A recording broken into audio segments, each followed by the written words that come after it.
कहानी का शीर्षक चतुर मंत्री का षड्यंत्र। पुराने समय की बात है, भारत के एक छोटे से राज्य में राजा वीरेंद्र सिंह का शासन था। राजा वीरेंद्र सिंह न्यायप्रिय और प्रजावत्सल थे, लेकिन उनका स्वभाव सरल और सीधा था। उनकी इस सरलता का फायदा उनके राज्य का महामंत्री चंद्र प्रकाश उठाने की कोशिश में लगा रहता था।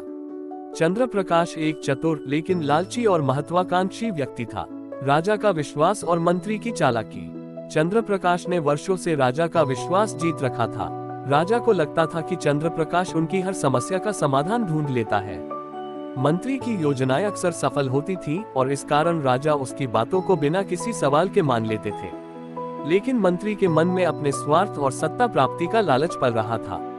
राज्य पर संकट। एक दिन राजा के दरबार में संदेश आया कि पड़ोसी राज्य का राजा रणधीर सिंह युद्ध की तैयारी कर रहा है। ये सुनकर राजा वीरेंद्र चिंतित हो गए। उन्होंने चंद्र प्रकाश को बुलाकर इसका समाधान पूछा।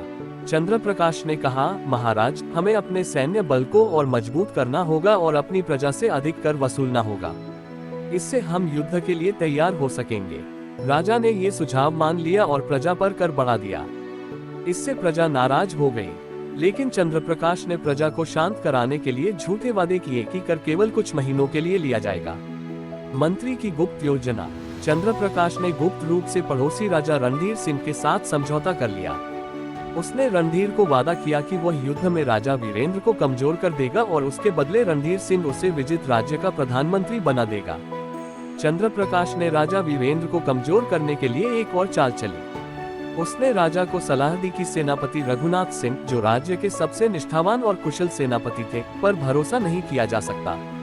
उसने राजा के कान भर दिए कि रघुनाथ सिंह पड़ोसी राज्य से मिल चुके हैं। नायक का उदय। राजा ने चंद्र प्रकाश की बात मानकर रघुनाथ सिंह को दरबार से निकाल दिया।